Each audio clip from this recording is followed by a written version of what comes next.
So we got the slow episode that we thought we were going to get last week, except for a slow episode with this season for The Expanse still has a prison break. It has the Rossi almost blowing up. It has like spy missions on asteroids. Here comes the juice. Yeah, it's ridiculous. There's so much going on, and I'm like, oh, it's I guess a slower episode for them this week. It's still exciting. Great characters, funny moments. We're gonna little shout out to Tiny. We'll talk about him. Would you call me? Yeah, Tiny's gonna get some chatter. Oh, absolutely. Another great episode this week. Yeah. I love we got to kind of catch up with almost everybody. I think Avasarala's plot is kind of the only one that we really didn't see this week. So we'll have a lot to talk about for everybody. As always, if you guys enjoy our reviews, our chatter, our thoughts, give us a subscribe, like the video. We love the comments that we've been getting in the last couple videos, and we really can't wait. This is like highlight of our week to chat Expanse. So keep hitting us up. Better to be together in a moment like this. I'm going to start with, who we didn't see last week, which was Drummer. We got to catch up with Drummer's crew, and we get to see kind of her emotional state because she had a chance to kill Marco at one point, and now he's caused some crazy level damage on Earth. So she is not in a good place about all this, but seems to have a plan. She's going to accept this meetup with Marco, and we know that there's no way this is just going to be like, oh, I'll just she's side going with Marco to kill now. that man. She's going to kill that man. No shadows for us. Something is going to happen. And, Naomi's on board, and Drummer and Naomi are close. So hopefully Drummer can help get Naomi out of her situation, because we don't know. The last we saw her, she's being like dragged off camera and thrown into an isolation cell. And, things are not, Naomi's not having a good season. Let's just put it that way. She's having a tough time. Amos had a great episode this week. I know everyone always wants more of him, Mr. Burton, in their life. It was a really good little story arc there, and we got the wonderful Tiny, well, the evilly wonderful Tiny, I guess, but his casualness at being like, he fell. His casualness at kind of being... Yeah, his introduction was great. He was a fun, there was comedy there, appropriate comedy, because of how, dark, I don't know, this one individual is. He can laugh in the face of a meteor hitting the prison, right? I wanna give a little, shout out to the actor who plays, I guess his actual character name was Konachek, and his real name in real life, I think, is the coolest thing ever. It is Boomer Phillips, which does that not sound like the kind of muscle-bound actor who would be playing Tiny? I'm like, Tiny, Boomer Phillips, Konachek, I don't care. All of his names are just absolutely perfect for who this guy is. I'm not going to say this is a complaint, and if it is, this is the tiniest complaint for the episode. It seemed like they were trying to, or they were hinting that that Peaches was getting involved. Her eyes flash, and we kind of get some kind of reaction from her, but they didn't seem to spell out if she was ready to, that her mods were coming back online and that she was going to get involved. The other guard, Rona, still ended up, kind of using the guy's fingers to pull the trigger and took out Tiny, and then Amos does an awesome suplex to throw him down the shaft. But it went full Bret Hart there. I loved it. It was a cool moment, but it did seem like they were, trying to, to hint there was something happening with Clarissa, and I didn't. It didn't quite connect for me. I wasn't sure exactly what they were going for with her eyes, kind of getting all intense, but then she doesn't do anything. So I don't know if that's going to be something that plays in next week, because I did kind of call this that that modded dude was going to be somehow involved. That was too prominent of this background character. So we'll have to see next week. It's funny. I thought of that too when her eyes went big. I thought she was going to jump in, and then I just read it as a simple misdirection that just kind of hints that the drugs are wearing off, and that's going to play into next week. So, but I'm with you on that. They threw a misdirection at us. I think the interrogation scene was interesting, realizing that, the Belters, she's suggesting the Belters are everywhere. And they, Yeah. you've hired us as, she sees them as, hired help, as being treated like kind of dogs, obedient dogs. She did not see her job as any form of real success. It's interesting how she suggests that, like, we're everywhere. You guys need to be terrified. This is bigger than you think it is. We come to find out the Rocinante is, got some corrupt code on it and it's ready to Yeah. explode. And that was a great tense Right. moment. Great to see Naomi and Holden reconnecting in a horrifying way Yeah. that will Yeah. spur his Like, character on for some vengeance, maybe. that's the thing. Like, she doesn't know if he survived, and he doesn't know if she survived. We, as the audience, know that they're both fine, but they don't know. So whenever they hopefully are reconnected, that's gonna be, that's gonna be an emotional moment. Like, they both, for all they know, yeah, the other one's across the galaxy, blown up, bludgeoned, whatever. Like, it's Yeah. yeah, this whole season they've basically been apart, for the majority of it. Speaking of things kind of playing out from last week, we had the big speech by Marco at the end of the episode, kind of talking about how, the belt is no longer going to be under the thumb of the inners, and they're going to kind of, become this dominant force in the galaxy. And we had this awesome comment by it was Garrett Sharp, kind of added some nuance to that, saying it's not just them trying to kind of take these planets, these alien worlds for themselves.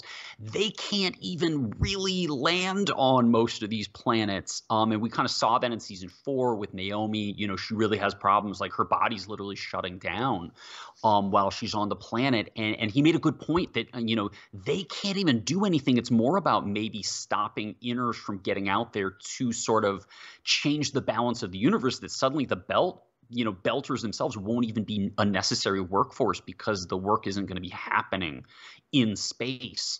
And so I really like that comment, because then we got Sin, Naomi's sort of former friend, gives us that exact kind of information. So it's so funny that, like, people are seeing this stuff, and then the next episode we're getting that kind of extra detail, which we can always expect from the Expanse. If nothing else, they are always on it for the kind of science stuff. I think one of the things that was so telling, or so, just as far as kind of the identities and the factions, that this goes really beyond just, who they identify with. It really is, it's like biology and everything. He literally says, if they did manage to colonize any of these planets and started living on gravity, they would no longer be Belters, because the whole point of a Belter is, like, you're living in space.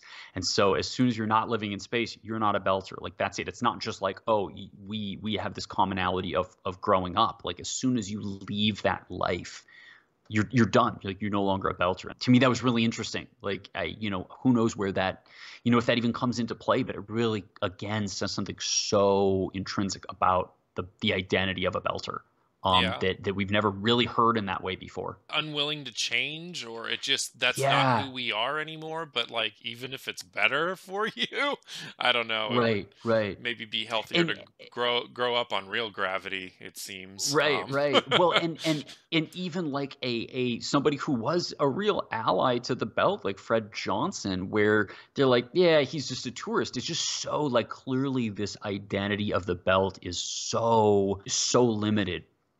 Yeah. And we're seeing how that plays out. There is big change now with these gates, and people are Yeah. generally unwilling to change, Yeah. and having to identify as something else and becoming the thing you hate. But Right. it's, of course, that's nonsense. Just go find a place, live, and be happy. I don't know, there's so many gates, it's so hard for me to kind of identify with their limited view of what's going to Yeah. happen, as opposed to what could happen if they just go out and try and figure it out. It's hard for me to see it the other way, but I do understand why. It's why the show is so good. It's something that's so easy to kind of see it's characters, but it's also, there's a metaphor there of history and politics and all this stuff. That's right. And I'm glad you brought up Naomi's former friend, played by the great Brent Sexton. He is Yes. a great actor, great character actor, and he's the kind of guy who can bring the type of subtle complexity they need. He is the Belcher where you like him and you feel like you understand him, but he still feels like this terrorism was necessary. And that Right. is, that's what makes the situation so complex, because he's not he's not a child. He's not the kid who's kind of brainwashed and going along with this. And he's not some sort of zealot. He seems to be reasonable. And clearly him and Right. Naomi were friends. So the fact that he's like, no, but this needed to be done, Right. it rings true. And yeah, he delivered it Yeah. beautifully. I loved it. Absolutely. And we had some really cool comments about that as well, like about other people watching the show and really kind of feeling the complexity that we talked about last week, that like we've seen this for seasons, like how mistreated the belt is, like early in season 1 where they're, depriving them of, of water and of oxygen and like all those things that they talk about. Like this is not just kind of simple terrorism, like, yep, it's wrong.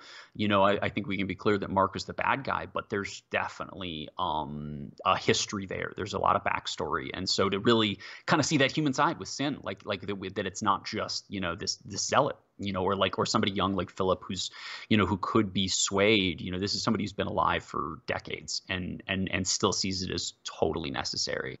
But now we have that that ticking Chekhov's infiltration. Yeah. I don't know what we call it, but we know things are infiltrated, and if something can go Right. sideways at any time, and we're gonna know because it's this mass kind of cult-like infiltration. Speaking of kind of this, like Endgame Chekhov's hyperdrive, whatever we want to call, yeah. things here. I love that we're starting to see, all the plot lines are starting to come together of what kind of why we're in each place. Like for, Amos's is a little more abstract, that we're kind of able to see on the ground, the destruction and the chaos and what it's doing to people in their lives. But then we have, Holden's obviously going to go after the proto molecule, kind of see that part of things. We've got Alex and we've got Bobby, and they're kind of seeing that Mars are the ones arming Marco, and not just giving weapons, but they're selling full gunships. They're selling literally a Martian fleet. And then we've got Naomi on board, kind of seeing the inside, that we're seeing like how this is gonna all sort of piece together in the end, or how all the characters are gonna kind of be seeing their little side of it, and then hopefully able to come together by the end of the season and figure things out. I don't know what where the end game is going to take us, because everybody's still pretty spread out. But 5 episodes left. We got definitely plenty of show to play out for us. Yeah, the show's doing a really good job of juggling all of this. There is a lot that they're doing, and I don't really feel like I'm left out. Like, I kind of forgot about Avasarala. There was so much other great stuff going on that I was like, we need to know. Right. And, knowing what is happening on Earth is like, right. She's worried about Earth. Well, we're going to see what's happening on Earth. We're going to see Earth. I think Bobby even tries to call Christian, and the call doesn't go through because they're being jammed by the Belters. So it's, it's like she's still sort of this presence in the episode. Yeah, it's just this, there's so much, like, Drummer's only in the, the opening bit of the episode. And then, there's just so many plot lines, but they're balancing them very well, because I never feel like anything's disconnected or anything's, anything kind of superfluous. Everything feels like it's really consequential, and like there's a reason we're seeing all of these scenes. Oh yeah, there is not 1 second of filler on this show. Hey, we get that cliffhanger finale. Right. Oh my god, those hard sci-fi chases, space chases are just fantastic. They get me so excited. It's so cool to see, like, wow, this is really probably how people are going to be doing space fights in the near future here. Well, hopefully, if we're lucky to have, awesome technology that we can kill each other with in space. And hopefully it's that exciting. No, but it's a great cliffhanger. It was a great cliffhanger. It was. Doing these high G turns, it's something we've seen throughout the show, but this one was really, there was like a real tension to it that, how are they going to get out of this? And we don't know. I mean, they're spinning off into space. Like, are they going to get picked up by the Belters? Are they just going to kind of drift out and be able to, maybe get a radio signal out, to Avasarala or to somebody else? We don't know at this point. Is the Rosie going to be able to get back out to space? When this show makes a decision I did not see coming, I'm generally like, oh, Oh, okay. Wow. All Right. right. Well But played. it Yeah. works. It's well played. It even if it's not exactly what I wanted, it keeps me on the edge of my seat. Yeah, I guess this is a slow episode or whatever, but it was Right. still Right. super exciting. Look, we're here for this show. We're super happy. We love it. We got Yeah. people lovingly, I hope, making fun of us for being so in love with the show. We're getting called Simps and stuff. Expanse Simps for life. I would never claim that the show has always been this good. I've always enjoyed it, but this is really some of the best Yeah. episodes it's ever had. Please join us next week for more Expanse videos, and we'll see you then.